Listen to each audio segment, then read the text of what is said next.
नमस्कार। गायत्री ज्योतिष केंद्र में आप सभी लोगों का स्वागत है। आप लोगों के लिए हमेशा ही ज्योतिष शास्त्र से जुड़ी हुई महत्वपूर्ण जानकारी के एपिसोड हम समय समय पर प्रसारित करते रहते हैं। ज्योतिष शास्त्र से जुड़ी हुई हर प्रकार की जानकारी हम आप लोगों के लिए लेकर आते हैं। जानकारी ऐसी कि जिस पर यदि आप अमल करते हैं तो उसका प्रतिफल आप अवश्य ही देखते हैं। आप लोगों के लिए हम ज्योतिष शास्त्र में बनने वाले योगों से संबंधित जानकारी भी लेकर आते हैं।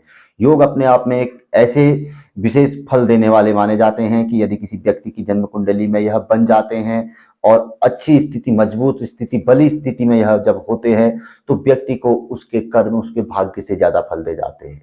जो व्यक्ति अपने जीवन में मेहनत करता है उससे कहीं ज्यादा फल उसे मिलता है, उसकी सोच से ज्यादा फल उसे अपने जीवन में प्राप्त होता है। या योगों के माध्यम से ही हमें प्राप्त होता है, या ग्रह की बहुत अच्छी स्थिति से प्राप्त होता है, या फिर योगों के अच्छी शुभ योगों की अच्छी स्थिति, अच्छे भाव में, कारक भाव में बनने से भी यह प्राप्त होता है। नहीं तो किसी भी भाव में बन जाए लेकिन मजबूत स्थिति बने तो भी योग का फल हमें प्राप्त होता ही होता है।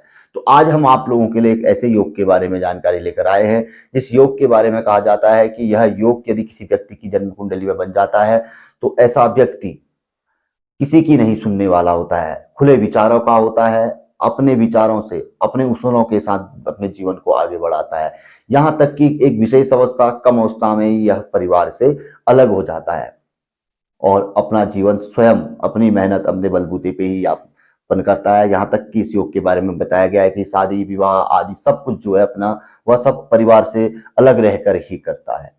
दूसरा, हम इसको ऐसे भी देखते हैं कि जैसे हम लोग कहते हैं कि बहुत ही कम अवस्था में परिवार से अलग हो गया, चला गया, परिवार से भाग गया, कहाँ है, क्या है, वो भी बस इसी योग का फल है। इसी योग में ऐसा फल देखने में आता है कि जो व्यक्ति बचपन से कहीं दूर हो जाता है परिवार से और परिवार के पास फिर आता ही नहीं है या फिर लंबे समय बाद आता है।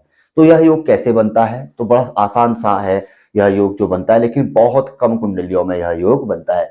जब जन्म कुंडली में सभी ग्रह अलग अलग स्थानों पर बैठ जाए तो तब जाके खुला योग, आजाद योग माना जाता है, बनता है। और इस योग का यह फल जो हमने बताया घटित होता है। तो खुला योग, आजाद योग कैसे बनता है? जैसे 9 ग्रह हैं, जैसे सूर्य यहाँ पे बैठ जाए, चंद्रमा यहाँ बैठ जाए, राहु यहाँ बैठ जाए, केतु यहाँ बैठ जाए, बुध यहाँ बैठ जाए, बृहस्पति यहाँ बैठ जाए, तो इस तरीके से ग्रह सब अलग अलग बैठ जाए। 8 या 9 भाव में ग्रह बैठ जाए अलग अलग, यानी कि 8 भाव। हो सकता है कि एक स्थान पर 2 भाव, 2 ग्रह भी बैठ जाएं तो भी वह खुला योग, आजाद योग के भीतर आएगा। यानी कि 8 या 9 भाव में जब जिस व्यक्ति के ग्रह होते हैं वह व्यक्ति खुले विचारों का होता है, स्वतंत्र विचारों का होता है, परिवार से अलग रहकर ही अपना जीवन यापन वह ऐसा व्यक्ति करता है। उसका परिवार के साथ किसी भी स्थिति में मिलन, वैचारिक मिलन नहीं हो पाता है। किसी न किसी प्रकार का मतभेद या दूरी बनी ही रहती है। जिन लोगों की भी जन्म कुंडली ऐसी होगी तो उनको ऐसा फल अवश्य ही प्राप्त होता है। तो आप समझ रहे होंगे कि जो हमने बताया कि सारे ग्रह अलग अलग, सूर्य यहाँ पे है, चंद्र यहाँ पर है, मंगल यहाँ पर को है, मान के चलो बुध यहाँ पर को है, बृहस्पति यहाँ पर को है, राहु यहाँ पर को है, केतु यहाँ पर को है, और इसी तरीके से शुक्र अलग स्थानों पर है, सब अलग अलग स्थानों पर है। तो तब खुला आजाद योग माना जाता है। तो इस योग का यह फल रहता है। और इस फल से यदि यह फल किसी को पता है, बचपन में ही बना हुआ है, तो इस फल को दूर करने के लिए उपाय आदि भी किए जा सकते हैं। लेकिन इस फल का यह जो यह योग बनता है उसका यह फल बताया गया है। तो इस तरीके का जो ग्रह स्थिति में आजाद योग, खुला योग माना जाता है, जो कि स्वतंत्र अपने खुले विचारों का होता है व्यक्ति।